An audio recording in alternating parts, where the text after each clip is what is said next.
Depois de uma longa espera, o mangá Final Fantasy Lost Stranger finalmente lançou no Brasil, publicado agora pela editora JBC. A história do mangá foi criada por Hazuki Mince e ele foi ilustrado por Itsuki Kaneya. E o supervisor desse projeto é ninguém mais, ninguém menos do que Naoki Yoshida, que é o produtor criativo de Final Fantasy XIV. Esse mangá ele tem uma proposta ousada de trazer uma história de Final Fantasy para uma realidade típica de um mangá ou de um anime. Mas antes de começar o vídeo, eu quero falar sobre uma novidade do canal. Eu sempre produzi o conteúdo aqui do NeConnection de graça, como um mero hobby. Porém, haja visto que o tempo que eu gasto editando e produzindo vídeo ocupa boa parte de um dia, e também porque eu tô procurando comprar um computador novo para fazer edições melhores, porque esse meu computador aqui não dá muito pro gasto, eu criei uma campanha no Apoia-se. Ali vocês vão encontrar diversas formas de apoiar o canal, e qualquer contribuição é muito bem-vinda. Mas se não puder fazer uma contribuição mensal no Apoia-se, pode fazer uma doação no Pix de qualquer valor. O link da campanha do Apoia-se e o link do Pix estão os dois na descrição. Desde já eu agradeço, porque qualquer contribuição vai fazer com que esse canal continue ativo e vai me motivar mais para continuar produzindo conteúdo e sempre melhorar os vídeos que eu faço. Dito isso também, não se esqueça de se inscrever no canal e ativar o sininho para receber a notificação sempre que eu botar um vídeo novo. O Final Fantasy Lost Stranger conta a história do Shogo Sasaki. Ele é um programador que está há 4 anos trabalhando na Square Enix, a própria empresa que faz os jogos do Final Fantasy. Porém, ele não tem uma participação relevante no processo criativo dos jogos. Ele está sempre pedindo para que os seus superiores, como o próprio Yoshida ou Hajime Tabata, deixem ele produzir o Final Fantasy dele, já que desde criança ele era um enorme fã da franquia. Ele mesmo produzia suas Ultimanias, que são os livros que falam sobre os inimigos, as armas e os cenários dos Final Fantasy. Ou seja, ele sabia tudo sobre a franquia. Ainda assim, ele era também um jogador assíduo de Final Fantasy XIV. Como o mangá mostra ele jogando numa espécie de PS Vita ali, o Stormblood, já que o mangá tinha lançado originalmente em 2017 e a expansão que tinha lançado naquele tempo era o Stormblood. Ver esse tipo de coisa no mangá é bem divertido, porque a gente, como fã de Final Fantasy, a gente consegue se identificar. E o mangá não poupa referências e identificações com os fãs que estão lendo.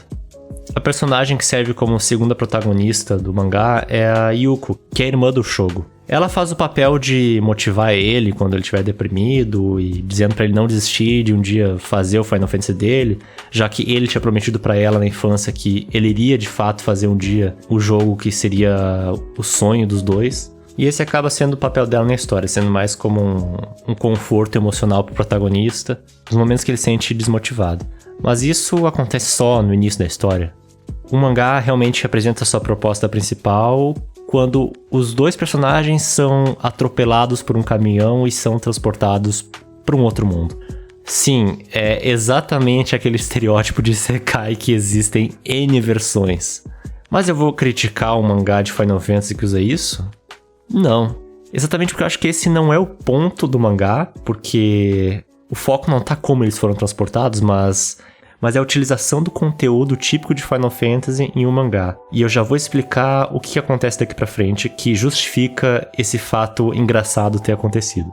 Quando Yuko e Shogo são transportados para um outro mundo, eles veem que as outras criaturas são criaturas parecidas com a do Final Fantasy XIV. Tem ali, parece que um Roegardin, tem Lalafels, tem Nicotês. E ele acha que no início são cosplayers, mas depois ele vê que realmente é um mundo de verdade. Tem até Muggles.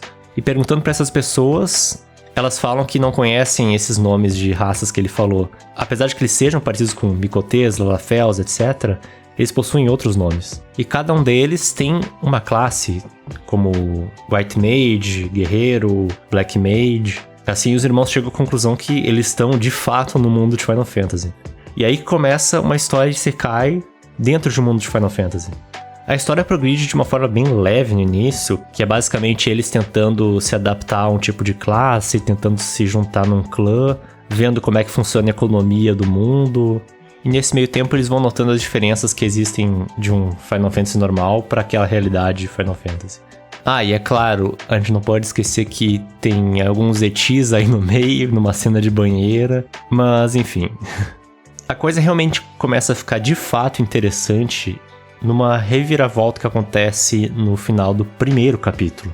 Eu vou falar aqui de forma para não dar spoiler, mas falando o que aconteceu sem dar nomes. Acontece uma batalha contra um monstro muito forte que acaba matando um dos membros da party. Shogo fica desesperado e busca alguém ali para castar um feitiço Raise. Raise, na lore dos Final Fantasy, é um feitiço de ressurreição, que basicamente acho que em todos os jogos da franquia ele existe. Só que acontece que a White Mage do grupo, do Final Fantasy Lost Stranger, fala que Raise é uma lenda e não existe naquele mundo. Ou seja, o membro da party deles morreu para sempre. E é assim que termina o primeiro capítulo do primeiro volume. Um cliffhanger absurdo. Só que a história se desenvolve mais um pouco e mostra que o protagonista, o Shogo, ele tem um poder em comum. Ele tem aquele poder de Libra do Final Fantasy, de ler informações sobre inimigos e coisas. Só que no início ele só consegue ver descrição de objetos. Ao falar para os seus parceiros da party sobre isso, eles falam que aquele poder Libra também é considerado um poder lendário que não existe. E aí isso desperta um interesse maior em Shogo em descobrir sobre o poder Raise. Porque já que Libra é um poder lendário que ele possui, por que Raise também não seria capaz de existir e assim ele poderia salvar o membro da party que morreu? Então a jornada começa por aí, com eles tentando descobrir mais informações sobre poderes lendários que não são facilmente acessados por cidadãos normais daquele mundo. E assim a aventura dos nossos heróis nesse mundo de Final Fantasy começa. Agora, o que eu achei desse primeiro volume... Olha, eu sou suspeito de falar porque eu sou um fã de carteirinha de Final Fantasy, então eu adorei ver todas as referências e easter eggs dentro de um mangá de Isekai. Porém, eu imagino que para quem não seja muito inteirado nessas referências e muito interessado na franquia, talvez seja algo bem genérico. Só que puxado um pouquinho com uma pegada mais dark, envolvendo morte, perda. Um negócio meio Re:Zero, sabe? Mas pra quem já jogou algum jogo da franquia, ou principalmente o 14, que é o que mais tem influência sobre esse mangá, e cujo desenvolvedor é o supervisor do projeto, eu indico fortemente a leitura. Agora, pra quem nunca tocou em Final Fantasy, talvez ele pareça meio chatinho e sem graça até, porque não vai pegar as referências e não vai sentir o impacto quando vê que um feitiço básico da franquia não existe nesse mundo. Tipo isso, sabe? Atualmente, aqui no Brasil só lançou até o volume 2. Eu só li o primeiro e não cheguei a ler o segundo pra não influenciar a minha análise aqui de primeira impressão dos primeiros capítulos. Mas eu pessoalmente tô achando bem legal. Ele tem uma leitura divertida, a arte é muito bonita e a tradução até que tá bem feita. Eu só achei um negócio meio estranho que eles botaram uma nota de rodapé no feitiço Raise dizendo que do japonês significa levantar. Só que na verdade a palavra é do inglês, que significa levantar. Em japonês, se for pesquisar como é que é escrito esse feitiço, é reizu, que na verdade é um estrangeirismo da palavra raise. Ou seja, a origem principal é em inglês, mas no japonês eles só usam katakana para tentar escrever a palavra em inglês. Mas enfim, além disso a tradução tá impecável e a história tá bem escrita e bem divertida. Meu veredito é, se tu já jogou Final Fantasy e gostou, lê esse mangá, vai gostar. Se tu nunca tocou em Final Fantasy, então indico que procure outra coisa pra ler, porque seria só mais um isekai genérico cujo protagonista é atropelado por um caminhão. Então é isso, muito obrigado por assistirem a mais esse vídeo. Relembrando que a gente tá com a nossa campanha ali no Apoia-se, e se quiser fazer só uma doação, o Pix tá ali na descrição. Se inscreve no canal se gostou do vídeo, ativa o sininho, muito importante. E comenta aí o que achou, se já leu o mangá ou pretende ler. Muito obrigado, se cuidem e até a próxima.